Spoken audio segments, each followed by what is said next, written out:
This is the video so many of y'all have been waiting for. I'm moving! Welcome to part 1 of Marcus.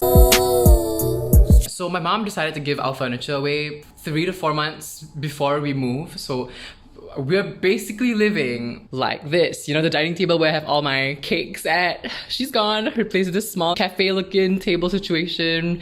And I know in the background you guys would usually see TV and a cabinet. Those are all gone. And yeah, those are some speakers I didn't need to throw out. So the space is really bare and it's also really echoey.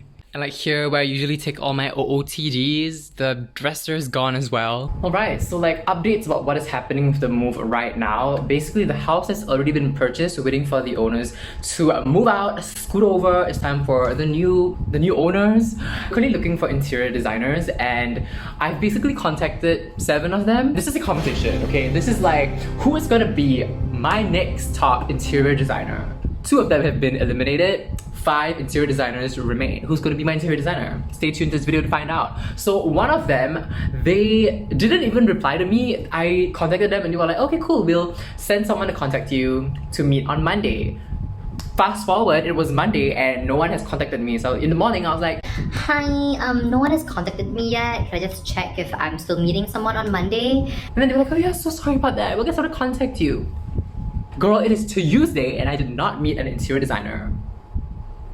So the next one, they did not understand my requirement because I wanted to seal the toilet door leading to the kitchen so there's more kitchen space because the house is tiny and my mom does a lot of cooking and I do a lot of baking, so like we need a lot of like counter space.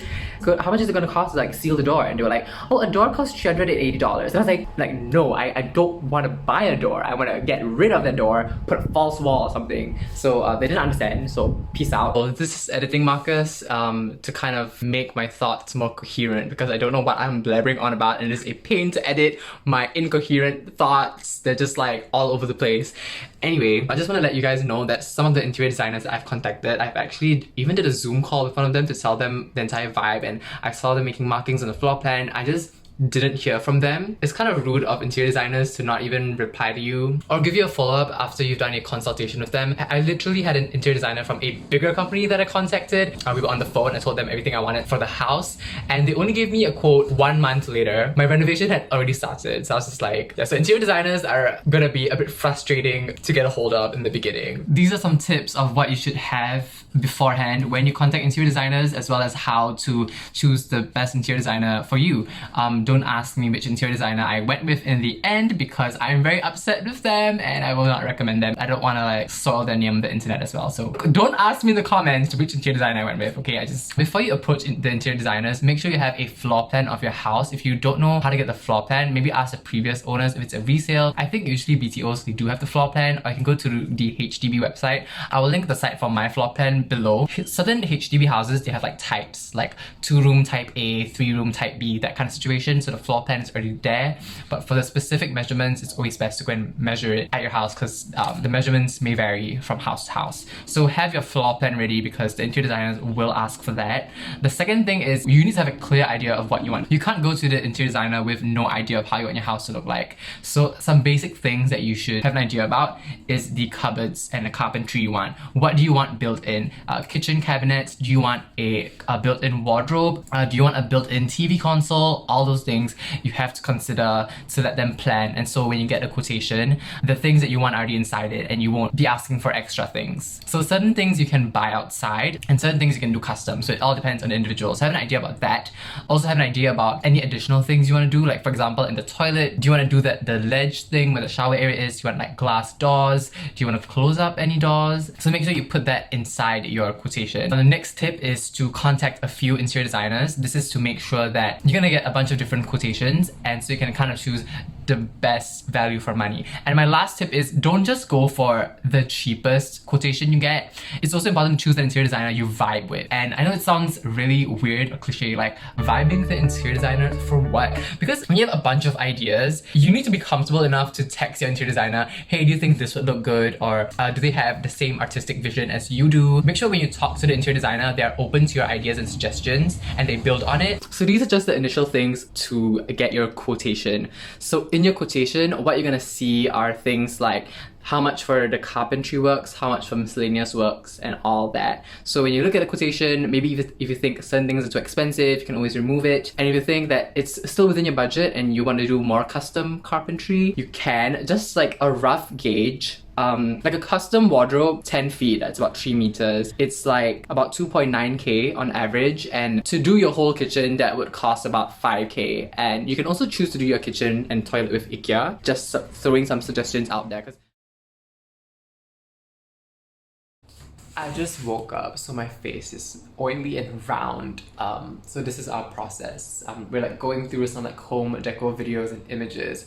My mom and I are discussing like what colors we want for the kitchen. Like we know we want a blue kitchen, but like how exactly, like what combination, what shade of blue, how you want to do the shelves. It's part of the process.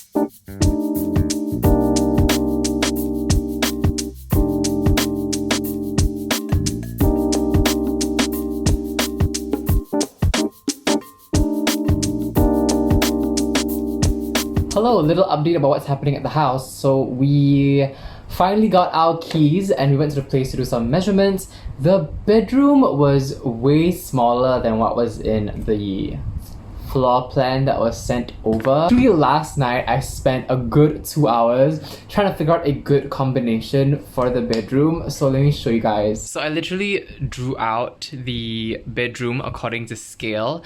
The weird thing is I thought I would have more space on this side for my closet, but the light switches are here, so I effectively only have 130 cm of space here, which isn't gonna fit a lot. So this is kind of the configuration that I have going on so far. This little beam thing in the wall is kind of irritating as well. I mean, it's kind of similar to something like this, but that's just irritating. So this is the proposed layout I have so far. I am gonna go over to the place and mark things out with measuring tape. Hopefully everything fits in well and I measured everything correctly. Hello, currently at the new place. It's really echoey because there's no furniture. I did something really dumb, like I forgot to turn on the utilities for the place. So we had our site visit yesterday, so the contractors came down to do some measurements and there was no light and there was no water. So luckily we shifted the appointment earlier before the sun was gonna set. But if you're scheduling appointments for your IDs and contractors, don't forget to apply for utilities for your new place. I'm supposed to be here for the electricity and water turn on, but then the gas turn on is on another day. Like, why? Girl, I don't have time for this. I'm editing my dismantling racism video, which should already be out by then. So this is what the toilet currently looks like. As you can see, it's not its best. We wanted to close the toilet door leading to the kitchen, but we didn't end up doing that. And we also wanted to do like a glass partition from the shower area to the sink and toilet bowl area, but the floor was uneven, so we couldn't do that, and we did not want to pay for hacking of everything. So what we settled on for instead is to actually overlay the wall tiles and still retain the floor tiles, because the floor tiles were the ones that needed hacking. So I feel like once we just overlaid the wall tiles, it actually gave the place a whole new look, which you'll see. Bam! Oh, she looks beautiful. This is actually the shower area, the place with the pattern tiles. We got it from Hafari, and we just got the simple grey tile for the rest of the toilet area. It's looking a little crusty and dusty right now, but I promise when everything is done, it's gonna look even better than it is right now. They finished the piping for the heater. We're doing a storage heater and my mom is like, why is this heater so huge? It's just like looming over us. Let's pray it doesn't fall and hit our heads. Current situation, how the toilet looks like.